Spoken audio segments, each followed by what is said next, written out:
In 1947, a pair of veterans who'd met on the battlefield launched a magazine named Kitan Karabu, or Bizarre Stories Club. One, Yoshida Minoru, became the founder, the other, Suma Toshiyuki, the principal artist. Kitan Karabu began as a general pulp magazine, but it quickly turned into an S&M pornographic one. Its graphics predominantly depicted the rope bondage, or kinpaku, of women, and it was the first magazine to present such imagery in Japan. Kitan Karabu represented the erotic grotesque aesthetic that dates back to the 1920s. It was part also of the post-war pulp subculture of kasutori bunka, and it marked the beginning of sadomasochistic visual culture in Japan. Kitan Club has been dismissed as ephemera and largely untouched because of its sexual nature.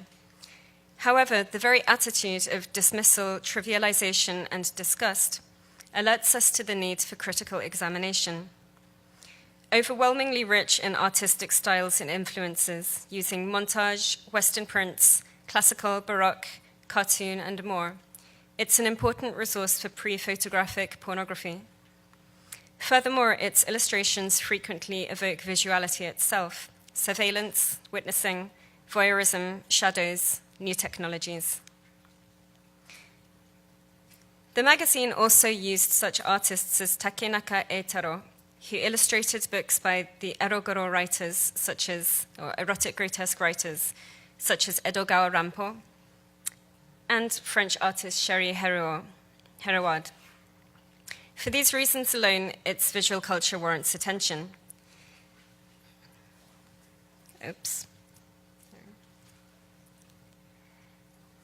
But today we will address two specific issues: how the beginnings of heterosexual S&M in Japan, as represented by Kitan Club, were forged partly through interpretations of pre-modern imagery. Conversely, we'll see how such images intersected visually and ideologically with post-war notions of sexuality propounded in S&M magazines. Two themes of pre-modern visual culture are of particular prominence: Onibaba, an old woman murdering a young pregnant one, and Kusozu, the decomposition of a female body as originally intended for Buddhist monastic contemplation. In pre-modern visual culture, the two are unique in that they show unclothed, dying, or dead women. Also, apart from shunga erotica, there were virtually no images of naked women in Japan until the Western classical nude was introduced in the Meiji period.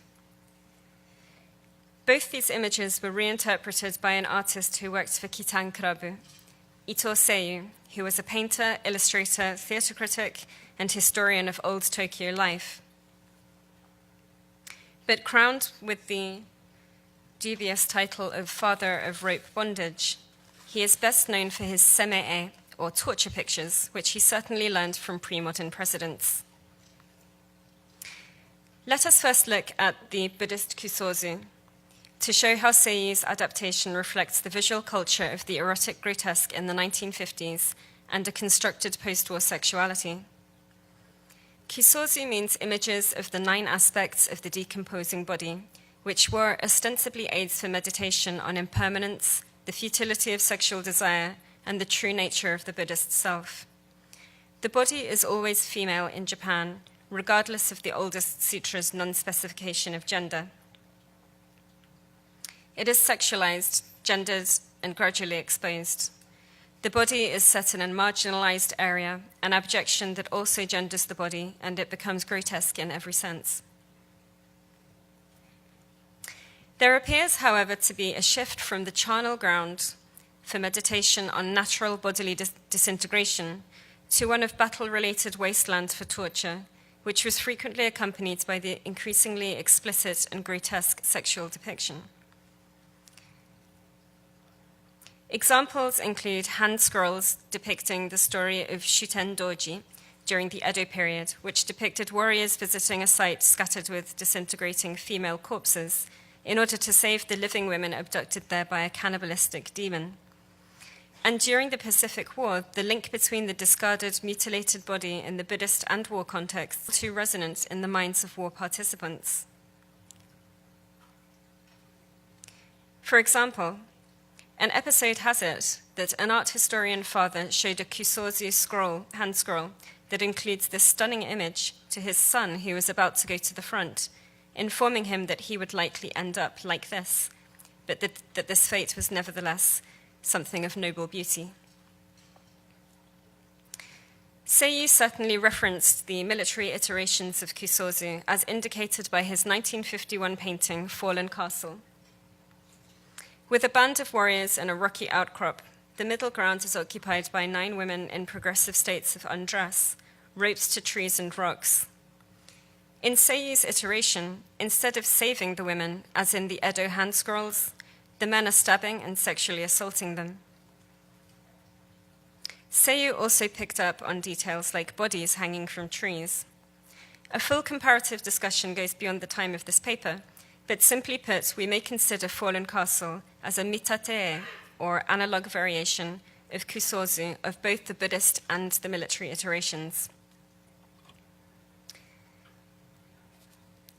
Seiyu's interest in Kusozu dates back to the pre-war period, but the iconography fitted well with his depictions of eroticized public torture of women, as demonstrated by this untitled painting created also in 1951 as an analog of Kusozu. Set in the historical episode of the 17th century Shimabara Rebellion, it purports to depict war atrocity. There's a male attacker, and again 9 bodies, surely representing 9 disintegration stages. The Shimabara Rebellion painting is part of a 10-picture set that had been commissioned around 1951 by the head priest of Ryosenji Temple, who wanted to see hell interpreted as this world. In fact, as a set of 10, the entire set may be a Kusozu. And if so, this courtesan painting likely opened the series, just as a living beauty would conventionally begin a Kusozu set, heightening by contrast the impending disintegration of her body. Seiyu's Kusozu paintings of 1951 may be disturbing, but the analog construction of mitate produces a tension that is smart and provoking. It is a form of intervisuality, as historian Max Moorman puts it, a strategy frequently used by ukiyo-e artists who reference classical literature to provide intellectual games. When Seiyu illustrated for Kitan Krabu, he almost always deployed this strategy to an ideological effect. Kusozu was presented by Seiyu as just another kind of public torture, like the bondage that typifies his work. This Buddhist imagery was, in this way, pushed into S&M culture, and the brutalization of the body in it, while conventionally via natural elements, was now by male-inflicted punishment. By virtue of the Buddhist hell analogy, the torture is framed as destiny. Can this shift function to conversely naturalize sexual violence? This naturalization was in fact quite common to war-related erotic grotesque or kasutori discourse. Indeed, sexuality in kasutori culture was conventionally framed as an expression of sexual liberation and new forms of representation of sex that emerged with censorship changes after Japan regained its independence at the end of the Allied occupation in 1952. Scholars today, like John Dower, still uphold this framing. Let us now shift gear to Kitan Kurabu and see how a particular sexual act, rape, is constructed as natural. An example is its 1952 special issue, War and Sexual Desire, which is representative of the contemporary kasutori culture.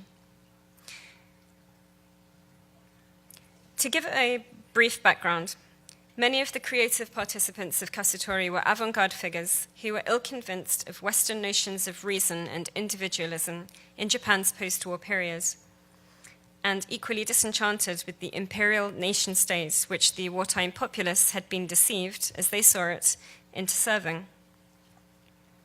A principal focus of kasutori culture was the erotic body. Historian Douglas Slaymaker diagnoses 3 circumstances that made it an obsession: wartime and post-war privations, the reaction to an individual denying social order, and the constrictions of censorship.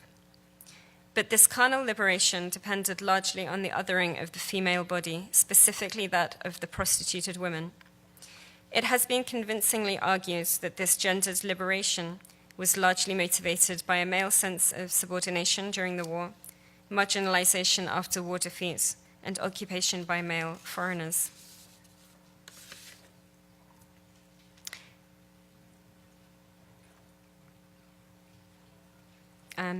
Here with Kitan Club, the pornography is a visual culture that helps its viewer come to terms with deep trauma. The images and texts in the special issue demonstrate well how the writers were at pains to stress the naturalness of the acts depicted. This opening image shows an enthroned male skeleton with a dead, naked, prostrate woman. A mass of heaped skeletons stretches into infinity. The passage reads, "Humans have a capacity for brutality. Humans of the human race have had, since the beginning of history, a capacity for brutality.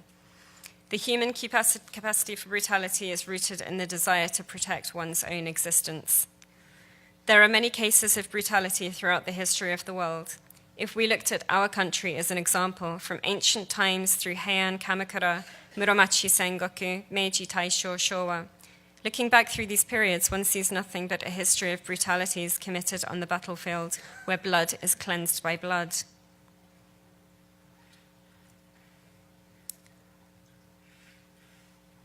The text is ostensibly moralistic, amusing on human nature. Repetition of the word human stresses the naturalness of brutality, and the text construes it as ahistorical and ageographical, before attention is drawn to Japan as just an example. Now that brutality is established as an aspect of human nature, the scene is set for consideration of wartime sexual desire. This section displays a series of wartime rape scenes in disparate locations and periods, an album, or gashu, montage layout, which visually reinforces the text's insistence on the universality of sexual violence. In other issues, the magazine used many disparate Western prints to the same effect, such as this collection of tortures, also 1952. In the case of Seiyu, in his work for Kitan Kurabu, he consciously and extensively used the strategy of mitateye to achieve a slightly different effect in signifying brutality. His images of female torture are set within historical or traditional scenes, as in this image derived from the classic story of a demon consuming a man's lover, or a variation of the Buddhist practice of waterfall disciplines, or a twisted version of the doll festival custom. His most famous image, however, was his iteration of Onibaba, which was enormously influential across post-war pornographic magazines. It subsequently became popular in photographic form too, although it was initially banned. To create this iconography, already in 1921, he tied up his own wife, explaining it as an experiment to see if the 1885 original by Yoshitoshi had been made with a real pregnant model. The image quickly became detached from its context, and Seiyu and others used the body alone in numerous paintings and illustrations. Notably, some scholars consider that the work of Yoshitoshi, the last great ukiyo-e artist and perhaps the first most prominent erogoro artist, functioned as a means of offering an experience of violence to those not themselves involved in the wars of feudal breakdown leading to Western modernity. The visual link between Yoshitoshi and Seiyu is clear, but another parallel may be seen on this point. In the interwar and post-war periods, when Seiyu's work emerged, modernity unfolded in complex developments amid extreme violence. Certainly, we can say that his images functioned as methods of working through the rupture and trauma of the time. And in some senses, I think that the social perception in Kasutori culture, and also more generally, of the prostituted women in this period in particular, was as an expedient body, somehow akin to the soldier whose body had been sacrificed for what later was seen as a mirage of a nation state. Perhaps it's too simplistic to conclude that social ruptures caused by war were played out and negotiated through violent images. Yet the 1951 Kusozu paintings of Seiyu also display a clear slippage from the type that shows a corpse naturally decomposing with an implied monastic viewer into a war scene, with the female body brutalized by a military male. This slip brings with it a slip from natural destruction of the body to man-made destruction of it. Also, or rather conversely, it points to the raped women in wartime made an inevitable result of natural human sex drive, as alluded to in Kitan Club and other similar post-war publications. It resonated with post-war notions of liberated sexuality that often turned on misogyny. The shift of the Buddhist Kusozu into S&M subculture, as with much pre-modern imagery, was largely through its inherent resonance with the post-war erotic grotesque in Japanese visual culture. Thank you.